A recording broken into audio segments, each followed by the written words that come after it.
Mes amis, bien le bonjour. La NASA vient d'indiquer que l'un des membres d'équipage, l'équipage numéro 11 sur l'ISS, la Station orbitale internationale, a des problèmes de santé.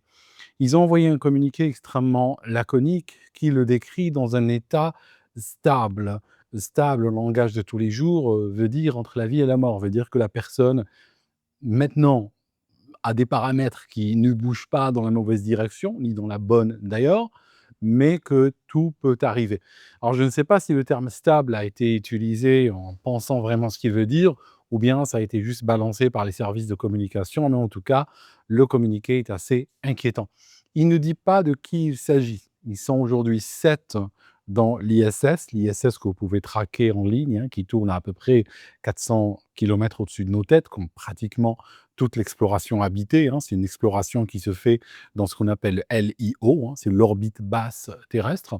Je disais, ils sont 7 dedans. On a une femme américaine et on a 6 hommes. Sur l'équipage, sur les 7, on a 3 Américains, on a 3 Russes et un Japonais.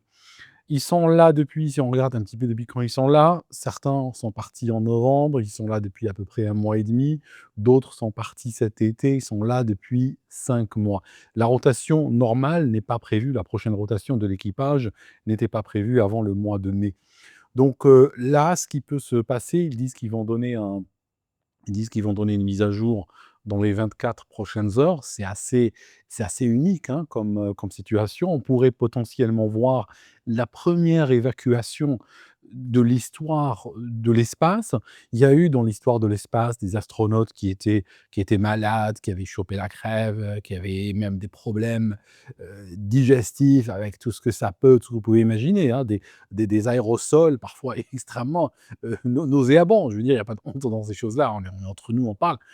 Je veux dire, il y a eu des situations extrêmement difficiles, mais aucune à ce stade dans l'histoire de l'exploration spatiale qui a justifié une évacuation urgente. Alors, s'il faut une évacuation, la bonne nouvelle, c'est qu'aujourd'hui, il y a 2 capsules attachées à l'ISS. Contrairement à la dernière fois, rappelez-vous, il y avait cet homme, cette femme qui était venus, hein, Williams, hein, vous vous souvenez, Williams et l'autre, le nom m'échappe.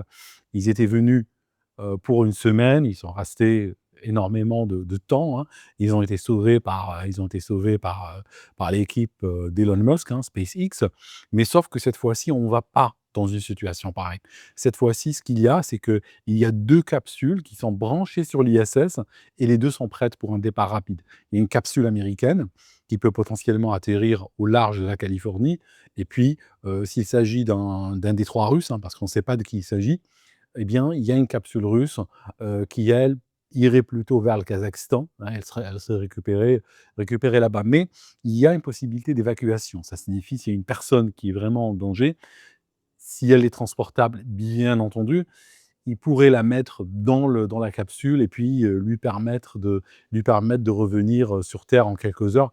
Il faut aussi, hein, il ne s'agit pas seulement de balancer la capsule qui, elle, peut revenir assez rapidement. Il s'agit aussi de préparer les équipes au sol qui pourraient effectivement la récupérer une fois qu'elle tombe. C'est cette logistique qui pourrait prendre quelques heures de plus. Sur l'ISS, ils ont un peu d'équipement médical. Ça signifie ils ont de quoi soigner une rage de dents, de quoi faire un pansement, une blessure, gérer, on va dire, les bobos classiques, petits, voire même des bobos de taille moyenne. Il semblerait même qu'ils soient capables d'intuber quelqu'un et de le mettre sous oxygène et tout, mais bon, là, on commence à toucher à du lourd. Là, il faut des anesthésistes, il faut des médecins sérieux et tout. Ils en ont au sol. Bon, ben, le problème, c'est qu'ils peuvent toujours aiguiller depuis, sur la fréquence, mais c'est pas si simple que ça. Même si chaque personne qui va sur l'ISS a été entraînée pour pouvoir faire des gestes médicaux parfois assez compliqués. Je ne sais pas, je n'arrive pas à voir. Je vais regarder le profil des gens qui sont là. Je ne vois pas de chirurgien ou de médecin, quelqu'un dont c'est vraiment le métier. Donc là, on est plutôt sur des profils plutôt techniques.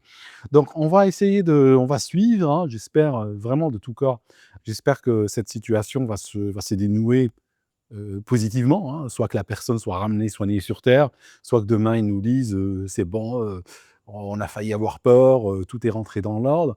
Mais c'est vrai que là, le problème avec l'ISS, avec les missions habitées à longue distance, hein, on parle aujourd'hui d'aller sur Mars, c'est des missions qui sont longues.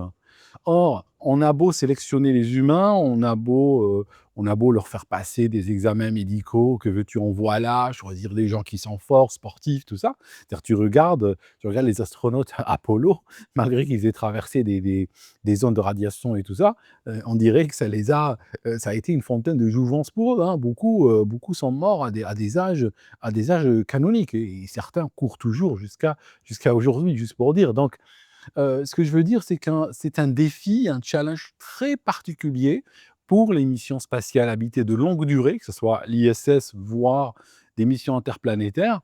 C'est que comment tu fais si jamais tu as quelqu'un qui connaît des ennuis de santé? Tu en fais quoi? Autant sur Terre, tu appelles une ambulance, elle est là en 3 minutes, tout ça, voilà. Mais quand tu es dans l'espace, le moindre petit problème se multiplie, se complique et tout ça. Donc, on va voir, moi je vous tiendrai au courant sur ce canal, hein, s'il y a quelque chose de nouveau. Prochaine mise à jour dans 24 heures, nous dit la NASA. Avant de partir, je vous rappelle mes livres, hein, parce que je suis un observateur de la NASA.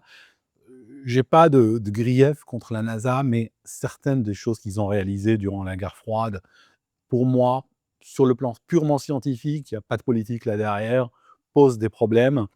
J'avais écrit un livre qui avait suscité quand même pas mal de problèmes, hein, pas mal de soucis, hein, Apollo, l'imposture Apollo.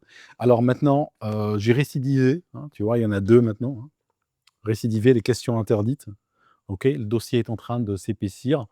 Le deuxième, je vais plus en profondeur, je réponds aux questions qui ont été suscitées par le premier.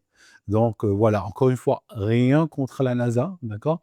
Mais, il y a des choses politiques qu'il faut dénoncer. Il y a des choses qui ont été commises durant la guerre froide et puis c'est notre devoir, c'est le devoir de tout un chacun, par honnêteté intellectuelle, d'aujourd'hui. Nous sommes loin de tout ça, nous sommes en 2026, nous sommes loin de l'émotion de l'époque, des tensions de l'époque, enfin, croat-on? Et il est peut-être grand temps de tourner la page de ces choses-là. D'ailleurs, quand vous regardez ici, hein, dans ce livre-là, le deuxième tome, vous réalisez que même la nouvelle génération de techniciens de la NASA et de chercheurs de la NASA commence à sortir des études où on ne tient pas compte des apports d'Apollo. On commence à plus vraiment les considérer, mais aller de l'avant et juste les mettre entre parenthèses parce que statistiquement, c'est des choses qui sortent complètement de ce qu'on sait et on repart à zéro sur une page blanche. C'est ce que tout le monde devrait faire sur plein de sujets d'ailleurs, pas seulement celui-là. Merci mes amis d'avoir regardé cette vidéo jusqu'ici et on se voit dans la prochaine.